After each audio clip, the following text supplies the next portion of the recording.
بسم اللہ الرحمن الرحیم۔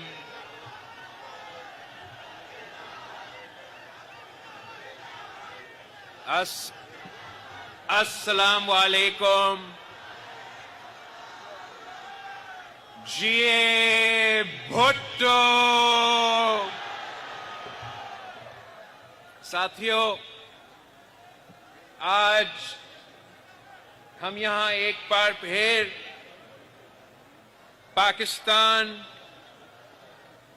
کے کونے کونے سے پاکستان کے عوام میں غریب خدا بخش میں شہید محترمہ بے نظیر بھٹو کی برسی منانے کے لیے ہمارے قائد کو سلام پیش کرنے کے لیے اکٹھے ہوئے ہیں۔ شہید محترمہ بے نظیر بھٹو اس ملک کی غریب عوام کی نمائندہ تھی۔ شہید محترمہ بے نظیر بھٹو اس ملک کی پسماندہ علاقوں کی نمائندہ تھی۔ شہید محترمہ بے نظیر بھٹو اس ملک کی کمزور طبقے کی نمائندی تھی۔ شہید محترمہ بے نظیر بھٹو آپ کی نمائندہ تھی، میرا نمائندہ تھی۔ اور جس بہادری کے ساتھ شہید محترمہ بے نظیر بھٹو نے اپنا 30 سالہ سیاسی جدوجہد لڑی، وہ آپ کے سامنے ہے اور وہ دنیا کے سامنے ہے، وہ تاریخ کا ایک حصہ بن چکا ہے کہ شہید محترمہ بے نظیر بھٹو دنیا کی پہلی مسلم خاتون وزیر اعظم بنی۔ شہید محترمہ بے نظیر بھٹو نہ صرف پاکستان کی مگر عالمی سطح پر لیڈر مانا جاتی تھی۔ وہ آپ کی آواز کو، پاکستان کے کسانوں کی آواز کو، پاکستان کے مزدوروں کی آواز کو، پاکستان کی محنت کش طبقہ کی آواز کو بین الاقوامی سطح تک پہنچاتی تھی۔ وہ اس ملک کی عوام کی حقیقی نمائندہ تھی۔ وہ آپ کی آواز بنی اور آپ ہی کے حقوق کے لیے جدوجہد کرتی رہی اور آخرکار شہادت قبول کی، مگر آپ کی موقف پہ سودا نہیں کی، اپنی نظریہ پہ سودا نہیں کی، اپنی منشور پہ سودا نہیں کی، پیچھے نہیں ہٹی، نہ کسی آمر کے سامنے نہ کسی دہشت گرد کے سامنے وہ کبھی جھکی۔ وہ کھڑی رہی، آخری دم تک کھڑی رہی، مگر آپ کی مقدمہ لڑتی رہی، پیچھے نہیں ہٹی۔ اور جنہوں نے شہید محترمہ بے نظیر بھٹو کو شہید کیا، ان کا یہ غلط فہمی تھا کہ اب جبکہ شہید محترمہ بے نظیر بھٹو موجود نہیں ہوگی تو سندھ کی آواز، بلوچستان کی آواز، پختونخوا کی آواز، وسیب کی آواز، پنجاب کی آواز، وفاق کی آواز، گلگت بلتستان اور آزاد کشمیر کے حقیقی آواز ہمیشہ کے لیے دب جائے گی۔ اور پاکستان میں صرف اور صرف سیاسی کٹپٹلیاں ہوں گے جو اپنے اقتدار کے خاطر، اپنے کرسی کے خاطر موقف پہ بھی سودا کرنے کے لیے تیار ہوتے ہیں، نظریہ پہ سودا کرنے کے لیے تیار ہوتے ہیں، منشور پہ سودا کرنے کے لیے تیار ہوتے ہیں، پاکستان کے عوام کے حق پہ سودا کرنے کے لیے تیار ہوتے ہیں، صوبوں کے حق پہ سودا کرنے کے لیے تیار ہوتے ہیں، پاکستان کا نیشنل سیکیورٹی پہ، ہمارا اٹامی احساسوں پہ سودا کرنے کے لیے تیار ہوتے ہیں، سب کچھ کرنے کے لیے تیار ہوتے ہیں، ملک کو نقصان پہنچانے کے لیے تیار ہوتے ہیں، بس ان کو اسلام آباد کی کرسی پہ بیٹھنے کا شوق ہوتا ہے۔ اور آج تک 27 دسمبر 2007 سے لے کے آج تک جو نقصان پاکستان اٹھا رہا ہے، جو نقصان آپ اٹھا رہے ہو، جو اس ملک کے عوام آج تک اگر مشکل میں ہیں تو صرف اس لیے کہ تم نے شہید محترمہ بینظیر بھٹو کو شہید کیا اور ہم پہ یہ کٹپٹلیوں کو مسلط کیا۔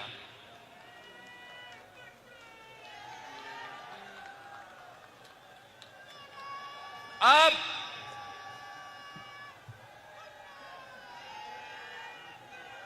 پاکستان ایک ایسا جگہ پہ کھڑا ہے کہ مسئلے ہی مسئلے ہیں، اندرونی مسئلے ہیں، معاشی بحران ہے، دہشت گردی کا مسئلہ ایک بار پھر سر اٹھا رہا ہے، ہر صوبے کے اپنے اپنے مسئلے ہیں، اور بیرون ملک بھی، بیرون سطح پہ پاکستان کے لیے بہت سارے امتحان آنے والے ہیں۔ چاہے پاکستان کے جو اندرونی مسئلے ہیں یا پاکستان کے جو بین الاقوامی سطح پہ ہمارے مشکلات ہیں، ان تمام مسائل کا مقابلہ کرنے کے لیے پاکستان کی سیاسی جماعتیں، پاکستان کی سیاسی قوتیں جو سٹیک ہولڈرز ہوتے ہیں، ان کو مل کے ان مسائل کا مقابلہ کرنا پڑے گا۔ کسی ایک سیاسی جماعت کے پاس نہ وہ مینڈیٹ ہے، نہ وہ طاقت ہے کہ وہ ایک وقت تمام اندرونی اور بیرون ملک کے جو مسائل ہیں ان کا مقابلہ کرے۔ پاکستان پیپلز پارٹی کو پاکستان کے عوام نے ایک ذمہ داری دیا ہے، اب اس واحد سیاسی جماعت ہو جو آج کل کے سیاسی صورتحال میں بھی فخر سے کہہ سکتے ہو کہ ہم نہ سلیکٹڈ ہیں نہ فارم 47 والے ہیں۔ تو جی بالکل آپ کی اپنے اسمبلی میں ہمارے تعداد اتنا نہیں ہوں گے، مگر ہم جواب دے اگر ہے تو کری خدا بخش کو جواب دے ہے۔ اگر ہم جواب دے ہیں تو پاکستان پیپلز پارٹی کے جیلوں اور اس ملک کے عوام کو جواب دے ہیں، اور یہی وجہ ہے کہ ہم آپ کی آواز اٹھاتے ہیں اور اٹھاتے رہیں گے۔ جب حکومت سازی کا وقت تھا تو ہمارا کسی کرسی کا یا کسی وزارت کا شوق نہیں تھا، ہم نے اس وقت یہ فیصلہ کیا کہ جو سیاسی جماعت ہمارے پاس آئے ہیں، جو وعدہ کر رہے ہیں کہ وہ پولیٹیکل سٹیبلٹی لے کر آئیں گے، جو وعدہ کر رہے ہیں کہ مہنگائی میں کمی لے کر آئیں گے، ہم ان کے ساتھ دیں گے، ان کا حکومت بنائیں گے. اور ہم نے اس وقت ایک معاہدہ پہ دستخط کیا کہ ہم آپ کو اپنے ووٹ تو دلوا رہے ہیں، مگر ایسے نہ ہو کہ آپ ووٹ لے کے آنکھیں بھر جائیں.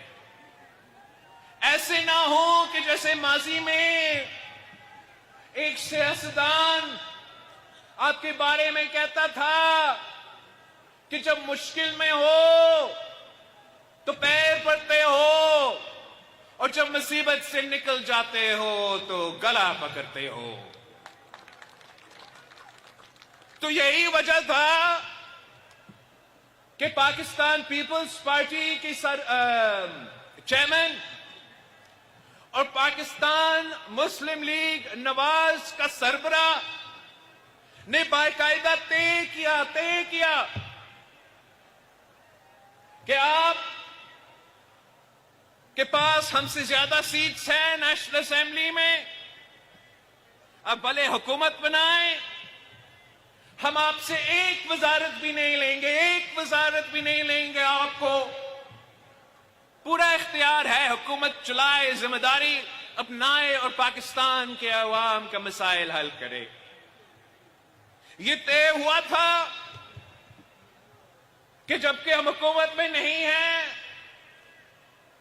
پاکستان کی پی ایس ٹی پی چاروں صوبوں کی ڈیولپمنٹ کے جو وفاق کے منصوبے ہوتے ہیں، ہم مل کے کنسنسس کی بنیاد پہ یہ بنائیں گے تاکہ ہم انشور کر سکیں کہ پاکستان کے جو پسماندہ علاقے ہیں، جن کو ہر مسلم لیگ کی حکومت میں ستولہ سلوک کا سامنا کرنا پڑا، چاہے وہ بلوچستان ہو، چاہے وہ سندھ ہو، چاہے وہ پختونخوا ہو، چاہے وہ ہمارا وسیم ہو، ہم نے ان رائٹنگ لکھوایا کہ پی ایس ٹی پی ہم مل کے بنائیں گے. ہمیں معلوم تھا کہ بلوچستان اور سندھ اور جنوبی پنجاب اور جنوبی پختونخوا سب سے زیادہ متاثر تھے پچھلے سیلاب سے. تو یہی وجہ تھا کہ ہم نے اپنے معاہدہ میں باقاعدہ لکھوایا تھا کہ سب سے پہلے ترجیح یہ ہے کہ جن لوگوں کو اس سیلاب میں نقصان ہوا ان کا ضروریات ہم پورا کریں گے. ہم نے اپنے لیے کوئی وزارت نہیں مانگا، صرف اپنے عوام کا حق مانگا ہے. اور آج مجھے آپ کو افسوس کے ساتھ کہنا پڑ رہا ہے کہ ابھی تک اس ڈاکیومنٹ پہ عمل درآمد کرنے کے لیے ہم ناکام رہے ہیں. اور میرے لیے اپنے ممبران کو بار مجبور کرنا کہ اسمبلی پہنچے، کورم پورا کرے، ان کا ہر بل کو آنکھیں بند کر کے ووٹ ڈالے، مگر آپ جب اپنے علاقے میں واپس جاتے ہو تو آپ خالی ہاتھ واپس جائیں. جب آپ اپنے علاقے میں واپس جاتے ہو اور آپ سے سوال کیا جاتا ہے معیشت پہ، امن و امان پہ، دہشت گردی پہ، پاکستان کے مسائل پہ، تو آپ کے پاس کوئی جواب نہ ہو. اس طریقے سے حکومتیں نہیں چلتے. حکومت کا ذمہ داری ہے کہ وہ پارلیمان کو اعتماد ملے اور ہر مسئلہ کا حل پارلیمان سے اتفاق پیدا کر کے منظور کرے. اگر ہم اسی طریقے سے چلتے ہیں تو میں پر امید ہوں کہ انشاءاللہ تعالی ہم واقعی پاکستان کے عوام کے تمام مسائل کا حل نکال سکتے ہیں. حکومت کے پاس یک طرفہ فیصلے کرنے کا مینڈیٹ موجود نہیں ہے. پارلیمان میں حکومت کا یک طرفہ فیصلے کرنے کا مینڈیٹ موجود نہیں ہے. حکومت کے پاس اگر کوئی مینڈیٹ ہے تو وہ اجتماعی فیصلے کنسنسس پہ مبنی فیصلے کا مینڈیٹ ہے اس حکومت کے پاس. اور میں حکومت کو یہی تجویز دیتا ہوں اور صدر پاکستان سے اپیل کرتا ہوں کہ بطور صدر پاکستان اور وفاق کا نمائندہ کہ حکومت کو یہ تجویز دیا جائے کہ جو فیصلے اتفاقی رائے سے لیے جاتے ہیں وہ طاقتور فیصلے ہوتے ہیں، وہ مسائل کے اصل حل نکالتے ہیں. صدر زرداری نے پہلے یہ تاریخ رقم کیا تھا کہ 5 سال حکومت جب پہلی بار مکمل ہوا تاریخ میں تو صدر زرداری کا یہ سیاسی کارنامہ تھا، اور یہ صرف اس لیے ممکن تھا کہ اس کے باوجود کہ ہمارے پاس اکثریت تھا، اس کے باوجود کہ ہم پنجاب میں ان کے بغیر حکومت بنا سکتے تھے، اس کے باوجود کہ ہم پختونخوا میں اپنا ہی وزیر اعلیٰ بنا سکتے تھے. پورا ملک میں صدر زرداری نے ریکنسیلیشن کے نام پہ تمام سیاسی جماعتوں کو ساتھ لیا، اور جب تمام سیاسی جماعتوں نے مل کے فیصلے لیے تو ہمارے معیشت کے لیے بہتر فیصلے لیے گئے. جب تمام سیاسی جماعتوں نے مل کے فیصلے لیے تو تاریخ میں پہلی بار آپ کو NFC ایوارڈ ملا، صوبے کے حقوق ملے، اور 18ویں ترمیم کی صورت میں 1973 کی کانسٹیٹیوشن پاس ہوا. آج بھی اگر ہم نے دہشت گردی کا ایک بار پھر مقابلہ کرنا ہے، اگر ہم نے ہمارا زراعت کو، ہمارا ٹیکنالوجی سیکٹر کو معاشی قتل سے بچانا ہے، اگر ہم نے سیاسی سٹیبلٹی قائم کرنا ہے تاکہ ہم بین الاقوامی سازشوں کا مقابلہ کر سکے، تو تمام فیصلے اتفاق رائے سے لینے پڑیں گے. اس وقت جو لوور ریپیرین ہیں ان کا حکومت کے جو کنالز کا پالیسی ہے اس پہ سخت اعتراض ہے. یہ بھی یک طرفہ فیصلہ ہے، ہمارا معاہدہ کی خلاف ورزی ہے. اس کے ساتھ ساتھ کچھ ایسے فیصلے جو معیشت کے حوالے سے ہیں، کچھ ایسے فیصلے جو قانون سازی کے حوالے سے ہیں. ان تمام ایشوز پہ انشاءاللہ تعالی پاکستان پیپلز پارٹی کا کوشش یہی رہے گی کہ ہم آپ کا نمائندگی کرتے ہوئے جتنا سیاسی سپیس موجود ہے اسی سیاسی سپیس میں آپ کا حقوق کا تحفظ کریں اور پاکستان کے مسائل کا حل نکالے. میں آخر جو بین الاقوامی سازش پاکستان کے خلاف پک رہا ہے جس کا مقابلہ کرنے کے لیے ہمیں ایک ہونا پڑے گا. سیاست کو ایک طرف رکھ کے پاکستان کا اور پاکستان کا دفاع کا سوچنا پڑے گا. آپ کو معلوم ہے کہ قائد عوام شہید ذوالفقار علی بھٹو پاکستان کا اٹامک طاقت کی بانی ہیں، اور آپ کو یہ بھی معلوم ہے کہ قائد عوام کو تختے دار پہ پہنچانے میں ایک جو سب سے بڑا جرم بین الاقوامی طاقتوں کی نظر میں وہ یہ تھا کہ قائد عوام نے اسلامک بم بنا دیا. آپ کو یہ بھی معلوم ہے کہ شہید محترمہ بینظیر بھٹو نے پاکستان کو میسائل ٹیکنالوجی دلوائی.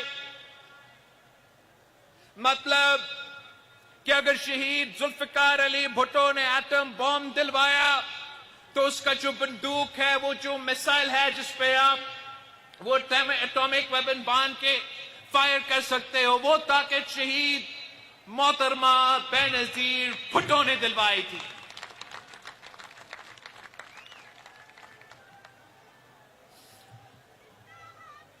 آج کل پاکستان کے مخالف شہید ذوالفقار علی بھٹو کے اٹامک بم کا تحفہ اور شہید محترمہ بینظیر بھٹو کی دیا ہوا میسائل ٹیکنالوجی کا تحفہ، یہ ان کو مالی آنکھ سے دیکھ رہے ہیں. ان کا یہ خواہش ہے کہ کوئی مسلمان ملک کے پاس اس قسم کا قوت نہ ہو، اور وہ کسی نہ کسی بہانے پہ آپ سے آپ کا یہ طاقت چھیننا چاہ رہے ہیں. حال ہی میں امریکہ نے شہید بی بی کی دیے ہوئے میسائلز پہ سینکشنز لگوائے ہیں. تو میں پاکستان پیپلز پارٹی کی طرف سے پورا پاکستان کو اور پوری دنیا کو بتانا چاہ رہا ہوں کہ پاکستان پیپلز پارٹی جب تک موجود ہے، ہم نہ اپنا اٹامک طاقت پہ سودا کرنے دیں گے اور نہ ہی شہید بی بی کی میسائل پروگرام پہ. آپ دیکھ رہے ہوں گے کہ مختلف ممالک مختلف بیان دے رہے ہیں ہمارے اندرونی سیاست کے اوپر، اور آپ کو معلوم ہونا چاہیے کہ یہ سب کچھ بہانہ ہے. یہ سب کچھ بہانہ ہے. کسی کو کوئی فکر نہیں ہے پاکستان کی جمہوریت کے بارے میں، پاکستان کی انسانی حقوق کے بارے میں، پاکستان میں کسی قیدی کے بارے میں. وہ تو عمران صرف بہانہ ہے. نشانہ پاکستان کا اٹامک پروگرام ہے، نشانہ پاکستان کا میسائل ٹیکنالوجی ہے. اور اب میں واضح کرنا چاہ رہا ہوں کہ پاکستان تحریک انصاف کے بانی کو کلیریفائی کرنا چاہیے کہ کیا یہ لوگ جو ان کے حمایت میں ہر ایک دن کوئی بیان نکال رہے ہیں، کیا یہ وہی لوگ نہیں ہیں جو پاکستان کی اٹامک پروگرام کے خلاف ہے؟ کیا یہ وہی لوگ نہیں ہیں جو شہید محترمہ بینظیر بھٹو کی دی ہوئی میسائل ٹیکنالوجی کے پروگرام کے خلاف ہے؟ یہ آپ کے حق میں کیوں بول رہے ہیں؟ کیا یہ وہی لوگ نہیں ہیں جو سب سے زیادہ آواز پہلے اسرائیل کی زائنسٹ حکومت کے لیے اٹھاتے ہیں اور اس کے بعد آپ کے لیے اٹھاتے ہیں؟ اس جماعت کو کلیریفائی کرنا پڑے گا. عمران کو خود ان لوگوں کا مذمت کرنا چاہیے جو پاکستان کا اٹامک پالیسی کا، پاکستان کا اٹامک طاقت کے خلاف بیان دیتے ہیں. اگر وہی لوگ آپ کو سپورٹ کر رہے ہیں تو پاکستان میں یہ جو تاثر ہے کہ ایک مخصوص لابی یہ چاہتا ہے کہ پاکستان میں ایسے حکومت آئے جو طاقت حاصل کرنے کے لیے ہر چیز پہ سودا کرنے کے لیے تیار ہو. انشاءاللہ تعالی پاکستان پیپلز پارٹی اور پاکستان پیپلز پارٹی کے چیالے موجود ہے اور وہ ہر کوئی سازش کو ناکام کریں گے اور پاکستان کو جیسے ماضی میں محفوظ رکھا ہے ویسے آگے جا کے بھی محفوظ رکھیں گے. اور صدر پاکستان آصف علی زرداری صاحب نے یہ بار بار ثابت کر دیا ہے کہ وہ پاکستان کے بارے میں اور پاکستان کے مفاد کے بارے میں کیسے ترجیح دیتا ہے. اب میں صدر پاکستان صدر زرداری صاحب کو دعوت دیتا ہوں کہ گری خدا بخش سے خطاب کرے.